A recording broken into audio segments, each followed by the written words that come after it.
Hello there, Sharks. I'm Jonathan Little here today with Faraz Jaka. He loves to get in there, splash around, battle, maybe make a hero call every now and then. And today, we have a hand from the World Series of Poker main event. That's exciting. Yep. Folds around to the player on the button playing 187 big blinds deep, who limps. Why you laugh? Because it's the World Series of Poker main event, and that's the only tournament where that happens. All right, fine. Not the only, but you're implying it's not a great play. You're implying it's a subpar play to limp on the button. Play. Yep. At least 187 big blinds. 187 bigs. Okay, cool, good. We're not going to go into why it's good to raise. Check out pokercoaching.com/fundamentals for free fundamentals course. All right, guy limps. King 5 offsuit in the small blind is not actually a great hand in general. Mm-hmm. If the guy raised, you would just fold. Yes. Getting good odds, though, is it good enough to play? It's a pretty bad. Right now? Right now. Oh, definitely, man. What if he had Jack 2 offsuit? There's like no difference. I think there is difference. It's close to no difference. I mean, both cards are significant. I mean, the King High is probably good against both of them in a lot of, like, right now. But also, clearly, it's a weaker player, right? Right. So I want to play hands with this player. When your opponent does something that makes it really clear they're just not that good, you want to play hands with them because they're just going to randomly screw up. Even if you don't really know what they're going to do. And obviously, there are good players that have come up with limp strategies at deeper stacks. I personally haven't, but... that wasn't the case here. Like, I could tell it was, a recreational. All right. So you opt to limp. You're not raising because... No, I mean, I would maybe... Could. Yeah, I would maybe raise something more like King 10 off, King Jack off. If I was going to raise with, like, a weaker hand, it would be like a 7-8 suited, a 5-7 suited. I'm kind of thinking about... Am I getting better hands to fold, and then does my hand play well post-flop? Or am I isolating a weaker range? So that's why I'm picking, King 10, King Jack, or like the 5-6 suited stuff. But this, it's like I don't want to put more money in, and then he calls King 8, King 9, and he's dominating me. I'm really happy keeping this pot small. A lot of people, when they do limp, they're limping with a hand that they plan to call a raise with. Yeah. Typically. Well, who knows? Typically. So those are going to be pretty good, like okay hands. Not the great hands, but okay hands. I would raise this if I thought I could get him off like King 6 through King 9 or something like that. Sure. Yeah. All right, so we limp. Big blind checks. 9, 5, 2. We have the backdoor nut flush draw. Yeah, Probably checking. Just a bluff catcher. I don't see a lot of worse hands I could get value out of, and there are definitely some, but I'm going to be in a lot of tough turn spots. I don't mind if it gets checked around. I got to overcard. My hand doesn't need that much protection. So yeah, just trying to do some bluffs or some stabs. Check, look the check call, right? Yep. Nothing fancy. Yep. Sometimes it really is just as easy as check call with your very clear marginal made hand. And a lot of people look at this spot and think, oh, but I might get outdrawn. Like, yeah, you might. You're not going to win every hand. Did you lose any hands when you played the main event? Did I lose any hands? Yeah. I lost some hands. Yeah, I lost some hands as well. It happens. It's okay. Sometimes you get outdrawn. Not a lot, though, to be honest. I had a pretty good day one. I was mashing the table. We're recording this after day one, so if in about 10 days, Faraz has won the main event. It's going to look good. Congrats, Faraz, on your victory. Thank you. All right. You opt to call. Turns the Jack of diamonds. Interesting card. Yeah. Because if you think about the bluffs, like the total bluffs you would have, they're going to be cards that are hands that wrap around the 9. Yeah. Or maybe gut shots. Yeah. So he picks up a lot of equity here. He could have some jacks. It did bring out another draw. The big thing here is that, so he overbet, which I wasn't expecting. It's definitely puts me in a really tough spot. In a lot of these overbet spots, you do need to fold a lot more. So generally, I'm calling down a 5 twice and then folding on a lot of rivers. But when he bets bigger, we need to fold more. So I do need to throw away a lot of my 5s now. But when you have the overcard, those become really good bluff catchers versus these overbets because you're protected on some overcards, right? And when a king comes, that player might also try to bluff that card a lot. So there's a lot of implied odds there. So, the king really helps me continue here. And I could also consider bluffing if a spade comes. I'm going to have king X of spades. I'm going to have some spade draws that just want to continue here. Let's slow down here. Say you call, river is a spade. Are you leading? Or we're going to put in the check rip? Yeah, I think it kind of depends on the player and the card, so it's not super clear cut. Against some more disciplined players that are really good at hand reading, I'd be a little bit more likely to rip, because, I mean, okay, what am I doing here with king 10 of spades all the way down to king 3 of spades? I mean, I'm probably playing it pretty similarly. Yeah. And someone who's a good player is going to be able to read that. So yeah, I'm probably mixing on some spades, yeah. Ooh. Yeah. Early in the main event, are you okay with check shoving or bluffing it off? That's why I kind of like the lead better. I don't have to. Yeah. That way you're not actually putting your whole stack in? Yeah. I'm also okay check ripping it and bluffing it off. I mean, I don't want to do that, but sometimes you got to, you know? You gotta. You gotta. And it's a big pot, right? So, you know, there's not a lot of ICM early in a tournament. It's very little. And this is a huge pot. So as much as it sucks busting out the main event early, sometimes you just got to pull the trigger, and that's what makes poker hard, and that's what separates, you know, the great players from the okay players. A lot of the old school live pros are all about not going broke early in a tournament. But at the same time, if you have a very clearly profitable play, you can't just be not taking the clearly profitable plays, because that's where your profit comes from. Yeah. If you don't take any profitable plays, that's not going to work out for you. If I pick up that pot, I'm much more likely to go deep in this main event. For sure.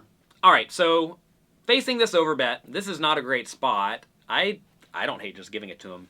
Yeah, I'm okay with folding here sometimes. You know, the players seem like they were probably a pro. I think I kind of recognized an Aussie accent. If it's a pro, I'm way more inclined to not fold, because a lot of pros are going to be more balanced / perhaps even bluff heavy. Because there are a lot of bluffs available now. Yeah, this was a younger player. I thought I heard Australian accent, so my instinct was that it was a pro.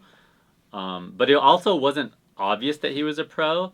So I actually don't think that he thought... I don't know that he thought that I thought he was a pro. And that's really important for this river read of what kind of happens here. Well, here we go. You decide to call. I'm also in seat 1 and he's in seat 9 and the dealer's here. So like I don't have like a great view of him, but I'm very aware of everyone at the table. And, you know, I've checked him out and, you know, I've got my reads on what I think of him. Well, slow down. Okay, so fine. We call. River's an 8. Lots of draws come in. You check. So and this card sucks. Yeah. We're going to have a quiz for everyone right here. Have you seen my YouTube videos? We give people quizzes every once in a while. I don't think I have, but I've made a bunch of your quizzes, so I'm aware of the quizzes. We're about to quiz people here. I have a training site, PokerCoaching.com, if you do not know. We have quizzes there, and we also have some quizzes on YouTube. So, on the river. The river's an 8, as Faraz says. This card sucks. We check, opponent bets 5,500. Pretty small bet. What do you do in this spot? Now do we fold? Do we hero call?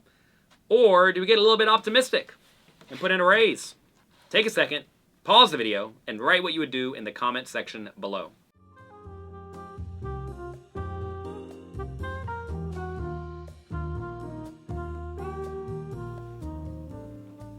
All right, did you take the quiz? Faraz, did you take the quiz? Yes. Good. Faraz took the quiz. I took it. I know what I would do. What are you going to do here? So my standard here is probably to fold. That's a really bad card. Queen 10 got there. 7-10 got there. 7-8 got there, which he would have just checked back though. 9-8? Maybe? 9-8. Not Jack 8 maybe? I don't think he's in a bet that size with 9-8. On the turn, you mean? Yeah, on the turn. Yeah. Because remember, you overbet the turn, right? Yeah. I think his bet size is very interesting. I kind of like it, to be honest. He's definitely aware that everything got there. This gives him the opportunity to bet a jack this size as well. Busted flush draws didn't all get there. Yeah, but King 3 of diamonds. Yeah. Just decides to go for it. I am blocking the spade, but that said, blockers matter a lot less than blind versus blind because the ranges are so wide that me blocking that makes a very small difference. It's different when their range is very small to begin with, and you're blocking, let's say, all when the they have like spades, 15 combos, and I have a king of spades, and it gets rid of like 5 of the combos. That's a big difference. But here, not so much. So I'm not reading too much in that king of spades. This is a tough spot. I'm probably folding a decent amount of time. I'd say I was really 50-50. And what happened was very quickly after he makes the bet, he like takes his cup of coffee and like takes a sip.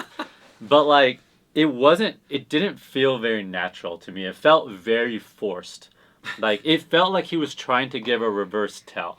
that was my instinct was like, okay, that was not genuine. That was very forced. Like, why? I knew it was like very quickly. It was like within like a couple of seconds. So I was like, what is this guy trying to do? I was trying to think back to all the conversations we've had and what he might think that I think of him, and I don't think he necessarily thought that he came off as like a pro. Like he could just like it made me think that he's trying to give like the classic I'm really comfortable and taking a sip out of my coffee like reverse tell. And I'm very comfortable. I'm very comfortable. Yeah, it was like he was screaming like I'm very comfortable. Now I'm not gonna put all my eggs into that basket of that read, but when I'm 50-50 and my spidey sense is going off, like that's gonna push me over the edge. You were not all your eggs in the basket, but 5,500 of them. Yeah, 55. So I don't think you should just blindly rely on those reads that you're not sure of. But, if I'm already 50-50 and my read is accurate 60% of the time, like that's going to be profitable for me to go with that instinct. What do you think he's going to show up with? Faraz is calling, he's a calling station just like me. He doesn't fold. What are we going to see? How about the 4-3? It's supposed to be 4-3 of diamonds. That's more respectable. Yeah. But whatever, 4-3 off's more fun. 4-3 of diamonds. 4-3 off's more fun. Yeah, I mean that would be a hand I think he would probably do the same way, to be honest. I'd say it doesn't make much of a difference. Yeah. Sweet. Well, you got him. Yeah, I got him. Was my read correct or not? I don't know, right? You can't just assume that. It's very easy to be results oriented and be like, yeah, like I knew he was bluffing because of that freaking coffee tell. I still don't know. I think I was honestly I feel like I was like 65% confident that tell was accurate, but I don't know. Maybe that's just how he drinks coffee. I don't know. Maybe. Well, good, sweet call. Yeah. You chipped up. Yep. How many chips did you end day one of the main event with? I ended up with 168K. Nice little grind up. When you're squeezing a lot, you're winning these pots, and then you make a hero call. People do start to, be a little scared of you and stay out of your way, and you get to start taking advantage of that. People just start to, fold more against you, and when you make a big bet on flop or turn, they don't want to deal with a big river bet. They're scared to bluff you. So once you start to sense people are getting, afraid of playing with you, you can take more advantage of that. And then you win all the small pots where no one's really interested. And there are a lot of small pots out there to be collected. So, but you also end up with some players that they're like, I can't let this guy be table captain. And they try to battle you and go extra hard against you. So it's important to recognize who are the people that are going to go in their shell and who are the people that are going to try to fight you. And sometimes you run into it and you go broke. Yeah. That's what happened to you on day 3. Oh, wait, not yet. We're predicting the future. All right, that's going to be it for today. Day 3 of the 2023 main event. Yeah. I won this. I won the 2022 one. I'm going to call it. I like you to take, I think, 17th place this year. It's a pretty good run. You almost did it. I got higher expectations. That's me for today. Hope you enjoyed this video. If you did, make sure you check out Faraz's channel. We'll put a link in the description below. Make sure you click the like and subscribe button. Click the notification bell. You want them to follow you on Twitter?